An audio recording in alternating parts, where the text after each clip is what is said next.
नमस्कार, मैं हरी। आप देख रहे हैं डिजिटल न्यूज झारखंड। आइए जानते हैं झारखंड के प्रमुख खबरों के बारे में। इससे पहले आपसे छोटी सी निवेदन कि अगर आप चैनल में नए हैं तो चैनल को सब्सक्राइब अवश्य कर लें ताकि झारखंड की हर छोटी बड़ी खबर आप तक पहुंचा सके। झारखंड में 33,000 शिक्षकों की नियुक्ति प्रक्रिया इसी माह से। दरअसल आपको बता दें, आदिवासी बहुल झारखंड में प्राथमिक स्कूल में जनजातीय और स्थानीय भाषा में पढ़ाई शुरू जल्द कराई जाएगी। इसके लिए मुख्यमंत्री चंपई सोरेन के निर्देश पर स्कूली शिक्षा विभाग 33,000 शिक्षकों की भर्ती प्रक्रिया इसी माह से शुरू करने की तैयारी में जुट गई है। आपको बता दूं, राज्य में 34,847 प्राथमिक विद्यालय है। सभी विद्यालय में जनजातीय और स्थानीय भाषा की पढ़ाई के लिए घंटे आधारित शिक्षक रखे जाएंगे। प्रति घंटे करीब 200 रुपए का भुगतान किया जाएगा। आपको बता दूं, मुख्यमंत्री चंपई सोरेन दिल्ली में आयोजित इंडिया गठबंधन की बैठक से गुरुवार को रांची लौटेंगे। इसके बाद वे अपने आवास पर नहीं बल्कि सीधे प्रोजेक्ट भवन पहुंचेंगे और सरकार के कार्यों को फास्ट ट्रैक पर लाएंगे। आपको बता दें, सूत्रों के अनुसार कई नई योजनाओं को चंपई सरकार अगले 3 से 4 माह में धरातल पर उतारेगी। तो वहीं राज्य की भाषा और संस्कृति को संरक्षित करने पर राज्य सरकार का जोर है। आपको बता दूं कि जनजातीय और स्थानीय भाषा में पढ़ाई के लिए किस जिले के प्राथमिक स्कूलों में कितने और किस भाषा के शिक्षकों की जरूरत पड़ेगी, इसके लिए पिछले 2 महीने से स्कूली शिक्षा विभाग की ओर से सर्वे कराया जा रहा है। आपको बता दूं, किस प्राथमिक विद्यालय में कितने शिक्षकों की जरूरत होगी, इसकी जानकारी और आकलन के आधार पर आगे कदम उठाए जाएंगे। तो वहीं दूसरी ओर झारखंड में 26,001 सहायक आचार्य के लिए परीक्षा इसी महीने से होगी। इस पद के लिए अब तक सिर्फ हिंदी विषय की परीक्षा आयोजित की गई है। आपको बता दूं, शेष विषयों की परीक्षा लोकसभा चुनाव को लेकर स्थगित कर दी गई थी। आपको बता दूं, जेएसएससी इसके लिए संशोधित तिथि जारी करेगा। सहायक आचार्य के लिए 27 और 29 अप्रैल तक पारा शिक्षकों ने हिंदी परीक्षा दी थी। वहीं आपको बता दूं, गैर पारा शिक्षक अभ्यर्थियों ने 2-3 मई को परीक्षा दी थी। 9 जून को प्रधानमंत्री नरेंद्र मोदी की शपथ ग्रहण समारोह में शामिल होंगे इतने विदेशी मेहमान। दरअसल आपको बता दूं, 9 जून 2024 को प्रधानमंत्री नरेंद्र मोदी की तीसरी शपथ ग्रहण समारोह में एक बार फिर पड़ोसी देश की सरकारों के प्रमुख उपस्थिति होने की संभावना है। देर शाम तक मिली जानकारी के मुताबिक बांग्लादेश की पीएम शेख हसीना, नेपाल पीएम पुष्पकमल दसल प्रचंड, श्रीलंका के राष्ट्रपति रानिल विक्रमसिंघे ने शपथ ग्रहण समारोह में हिस्सा लेने की पुष्टि कर दी है। आपको बता दूं, शेख हसीना और प्रचंड शुक्रवार 7 जून को ही नई दिल्ली पहुंच रहे हैं। आपको बता दूं, इसके अलावा मालदीव के राष्ट्रपति मोहम्मद मुइज़ी को भी आमंत्रित किए जाने की संभावना है। भूटान, सेलेस और मॉरिशस के प्रधानमंत्री को भी आमंत्रण भेजा गया है। आपको बता दें, इसके अलावा भी विदेश मंत्रालय की तरफ से कुछ और विदेशी मेहमानों को आमंत्रित किए जाने को लेकर देर शाम तक कोशिश हो रही थी। आपको बता दें, पीएम मोदी ने अपने पहले शपथ ग्रहण समारोह मई 2014 में दक्षेज संगठन के सभी सदस्य देश के प्रमुख को आमंत्रित किया था। आपको बता दें, उस समय पाकिस्तान के पीएम नवाज शरीफ भी भारत आए थे। पीएम मोदी के दूसरे शपथ ग्रहण समारोह में भी कुछ पड़ोसी देश के प्रमुख को आमंत्रित किया गया था। चूंकि इस बार चुनाव के नतीजे निकलने और सरकार बनाने की सफलता आने के 3 दिन बाद ही शपथ ग्रहण समारोह का आयोजन हो रहा है, इसलिए ज्यादा विदेशी मेहमानों को आमंत्रित करने का समय नहीं है। ऐसे में पाकिस्तान व चीन के अलावा दूसरे अन्य पड़ोसी देश व हिंद महासागर में स्थित 2 करीबी पड़ोसी देश मॉरिशस व सेलेस की सरकार के प्रमुखों को भी आमंत्रित किया गया है।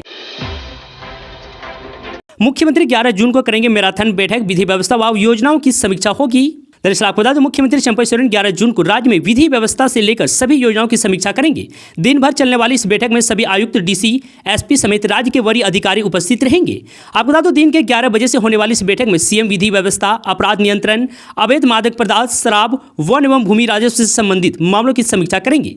तो वहीं आपको बता दें, राज्य की कैबिनेट सचिव वंदना डांडेल ने सभी डीसी को पत्र भूमि विवाद पर रिपोर्ट मांगी है। उन्होंने लिखा है कि भूमि विवाद संबंधित कई ऐसे मामले होते हैं जिनसे राज्य में विधि व्यवस्था की समस्या उत्पन्न होती है तथा इन विवादों प्रभावी रूप से निष्पादन के लिए पुलिस विभाग एवं अन्य एजेंसी से समन्वय की आवश्यकता पड़ती है। अतः भूमि विवाद अथवा भू राजस्व संबंधी विवादों की निराकरण हेतु 4 प्रभावी कदम सुझाव भी 7 जून तक मांगे गए हैं। तो आपको बता दूं, सीएम 11 जून की दूसरी पाली में विभाग की योजनाओं की समीक्षा करेंगे, जैसे अबू आवास योजना, वीर सहित पोटो हो खेल विकास योजना, बिरसा सिंचाई कूप संवर्धन योजना, मनरेगा, JSLPS योजना, प्रधानमंत्री आवास योजना, बिरसा हरित ग्राम योजना, पंचायत सचिवालय, 15वीं वित्त आयोग योजना, अनुसूचित जनजाति, अनुसूचित जाति, अल्पसंख्यक एवं पिछड़ा वर्ग कल्याण विभाग, मुख्यमंत्री रोजगार सृजन योजना, छात्रवृत्ति छात्रावास का निर्माण एवं जीर्णोद्धार आवासीय विद्यालय, साइकिल वितरण योजना, पंचायत स्तरीय दवा दुकान, आयुष्मान कार्ड का निर्माण, जिला अस्पताल में प्रज्ञा केंद्र की स्थापना, बिरसा योजना के तहत कौशल विकास केंद्र स्थापित करना,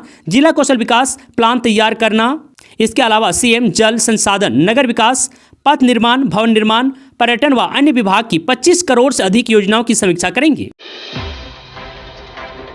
लखीसराय में ट्रेन में लगी आग, 2 घंटे की मकसद के बाद आग पर पाया काबू। दरअसल आपको बता दूं, लखीसराय में किउल रेलवे स्टेशन पर खड़ी मेमू ट्रेन में गुरुवार को अचानक आग लग गई।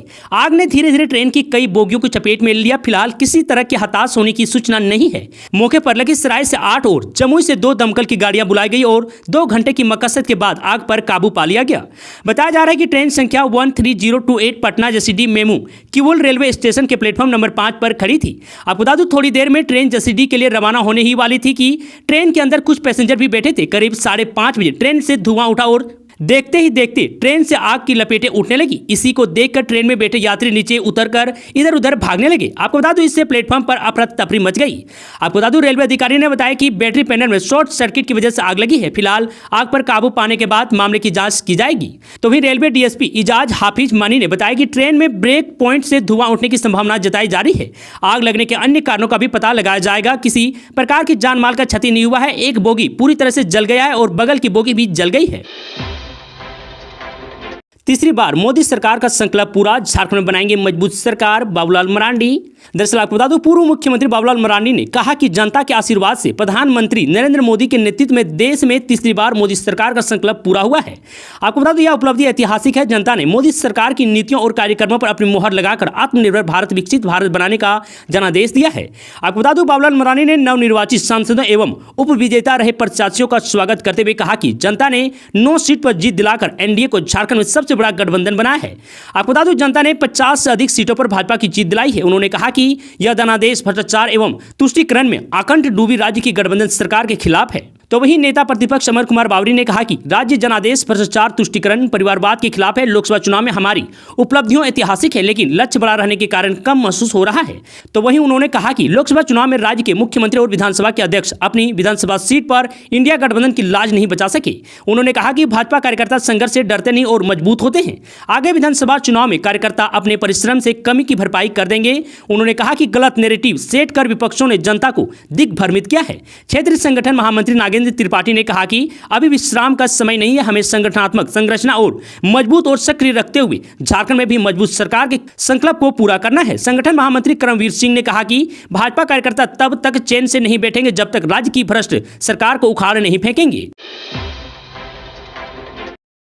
झारखंड से बिहार के लिए चलेगी परीक्षा स्पेशल 2 ट्रेन। दरअसल आपको बता दूं, झारखंड के रांची और टाटानगर से एक परीक्षा स्पेशल ट्रेन पटना के लिए रेलवे ने चलाने का निर्णय लिया है। आपको बता दूं, यह ट्रेन रांची और टाटा से पटना के लिए 8 जून को प्रस्थान करेगी, जबकि पटना से यह ट्रेन 9 जून को प्रस्थान करेगी। आपको बता दूं, दोनों ट्रेन गोमो गया के रास्ते आना जाना करेगी। गाड़ी संख्या 08639 रांची पटना स्पेशल ट्रेन रांची से 8 जून को दोपहर 2:10 पर प्रस्थान करेगी। यह ट्रेन कई स्टेशनों पर रुकते हुए पटना उसी रात 11 बजे पहुंचाएगी। आपको बता दूं कि वापसी में गाड़ी संख्या 08640 पटना रांची स्पेशल ट्रेन पटना से 9 जून को रात 9 बजे प्रस्थान करेगी। यह ट्रेन कई स्टेशनों पर रुकती हुई रांची अगले दिन 10 जून की सुबह 5:30 बजे पहुंचाएगी। आपको बता दूं, इस ट्रेन का ठहराव दोनों तरफ से मरी, बोकारो स्टील सिटी, गोमो, कोडरमा और गया स्टेशन पर दिया गया है। इस ट्रेन में कुल 13 कोच होंगे। इसमें जनरल क्लास के 5 कोच, शयनयान के 4, तृतीय श्रेणी एसी का 1 कोच, प्रथम से द्वितीय श्रेणी का 1 कोच, 1 जनरल कोच और दिव्यांग का 1 कोच उपलब्ध होगा। चकुलिया के राजबासा जंगल पहुंचा 40 से 50 हाथियों का झुंड। आधा दर्जन गांव के लोग दहशत में जी रहे हैं। दरअसल आपको बता दूं, पूर्वी सिंहभूम के चकुलिया में जंगली हाथियों के आतंक से करीब आधा दर्जन गांव के लोग दहशत में जी रहे हैं। आपको बता दूं, कल्याण पंचायत की राजबासा जंगल में 40 से 50 हाथी का झुंड आ पहुंचा है। इतनी अधिक संख्या में हाथियों के आ जाने से राजबासा, जमुआ, माचडीहा, सान घाटी, मोरबेड़ा समेत कई गांव दहशत के माहौल में हैं। आपको बता दूं, ग्रामीणों ने बताया कि शाम होते ही हाथियों का झुंड जंगल से निकलकर गांव में प्रवेश कर रहा है। जंगल और खेत में हाथियों को भोजन नहीं मिलने की वजह से हाथी भोजन की तलाश में गांव आ जा रहे हैं। क्षेत्र के लोगों ने बिजली विभाग से आग्रह किया है कि रात में राजबासा से सटे गांव में बिजली की कटौती ना करें। रात में घर के बाहर बिजली की बल्ब जलने से हाथी घर तक आने में कतराते हैं। आपको बता दूं, बिजली नहीं रहने से अंधेरा का फायदा उठाकर जंगली हाथी गांव में आ जाते हैं और घरों में घुसकर अनाज खा जाते हैं। आपको बता दूं, इस परिस्थिति में घरों के क्षतिग्रस्त होने तथा जान माल का नुकसान की संभावना अधिक काफी बढ़ जाती है। आपको बता दें, एक तरफ दर्जन जंगली हाथियों का झुंड और दूसरी ओर इकलौता रामलला हाथी दिन भर ग्रामीणों को परेशान कर रहा है। बिहार में झारखंड की बच्ची की संदिग्ध मौत। सासाराम में ईंट भट्टी में काम करती थी। दरअसल आपको बता दूं, सासाराम की ईंट भट्टी में काम करने वाली आदिम जनजाति की नाबालिग बच्ची की संदिग्ध हालात में मौत हो गई। मृतक बच्ची की उम्र सिर्फ 13 साल थी और वह झारखंड के पलामू की रहने वाली थी। आपको बता दूं, परिवार का आरोप है कि बच्ची के साथ पहले रेप किया गया, फिर उसकी हत्या कर दी गई। तो वहीं बताया जा रहा है कि नाबालिग की मौत के बाद ईंट भट्टी का ठेकेदार नाबालिग का शव लेकर पलामू उसके घर पहुंचा था और बच्ची की मां की गैर मौजूदगी में शव को दफन कर दिया। तो वही गांव वालों ने इसकी सूचना मृतक की मां को दी गई। मां ने अपनी बेटी की हत्या को लेकर थाने पहुंची और हत्या का आरोप लगाया। दरअसल आपको बता दूं कि नाबालिग बच्ची मानव तस्करी का शिकार हुई थी। लड़की कोरवा जनजाति से आती है। आपको बता दूं उसकी गिनती आदिम जनजाति में होती है। आपको बता दूं कि लड़की के पिता का देहांत हो चुका है। मां जीरा कुंवर ने दूसरी शादी कर ली है। नाबालिग बिल्कुल अकेली थी, जिसका मानव तस्करों ने फायदा उठाया। फिलहाल पुलिस ने शव को कब्र से निकालकर पोस्टमार्टम के लिए भेज दिया है। रिपोर्ट आने के बाद ही पूरे मामले की खुलासा हो पाएगा।